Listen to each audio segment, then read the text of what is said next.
Tonight, I want you to remember this. I want you to remember the story of Abraham Lincoln.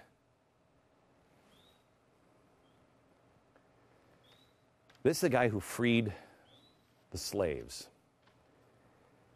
He guided America through the Civil War.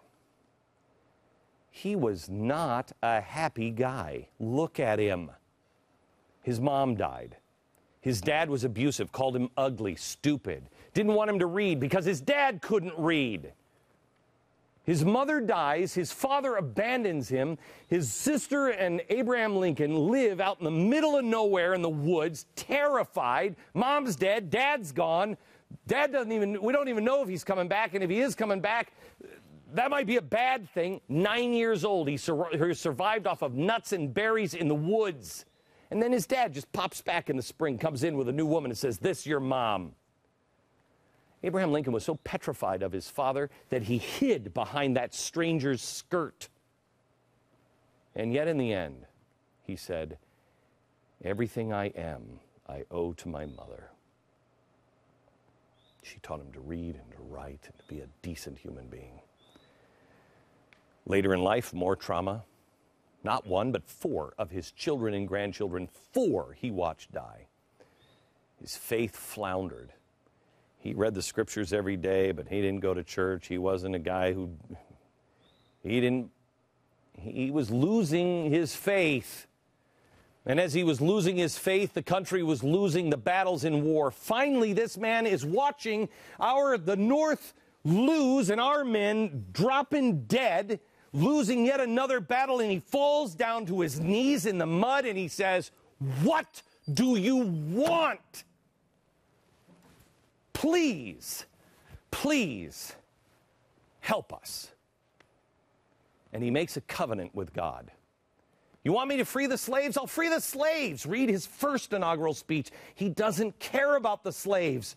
By the time he gets into the Civil War, he gets it. He has a pivot point. And he says, okay, I'll free the slaves. And despite having premonitions of his own death, premonitions that he was going to be assassinated, he kept his covenant. He knew he would die because of it. That's why he looked like this in the end. But he knew we didn't have a choice. If we were going to survive, we didn't have a choice.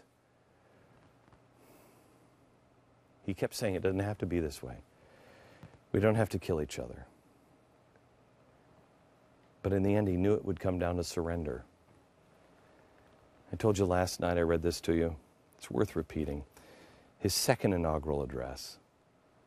Yet, if God wills that this war should continue till all the wealth piled up by the bondsmen, 250 years of unrequited toil, shall be sunk until every drop of blood drawn by the lash shall be paid by another drawn by the sword. As it was said 3,000 years ago, it still must be said today. The judgments of the Lord are true and righteous altogether. My gosh. Surrender. He knew surrender was a necessity. But not the North to the South or the South to the North. He knew all Americans together had to surrender to the only power they were really battling against the whole time, and that is the power of God,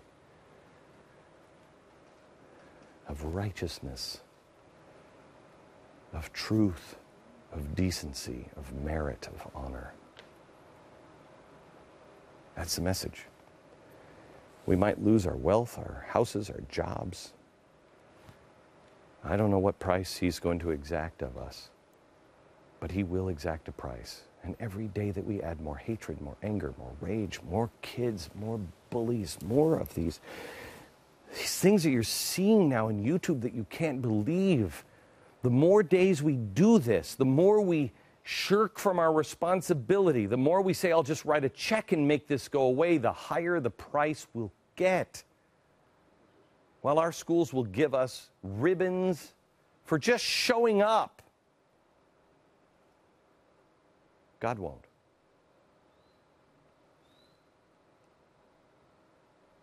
Because of nature's law, You have to do more than show up. God exacts a price on man's freedom, and we will pay it. And he'll begin to consider our payment full when we are humble and meek and kind. When our hearts turn towards compassion and love. Love is patient. Love is kind. It doesn't envy. It doesn't boast. It's not proud. It doesn't dishonor others. It's not self-seeking. It doesn't get easily angered. It keeps no record of any wrongs. Love does not delight in evil, but rejoices with the truth. It always protects. It always trusts. It always hopes. It always perseveres. Lincoln knew all of this because no one bailed him out of any of his troubles. He had to be driven to his knees and learn.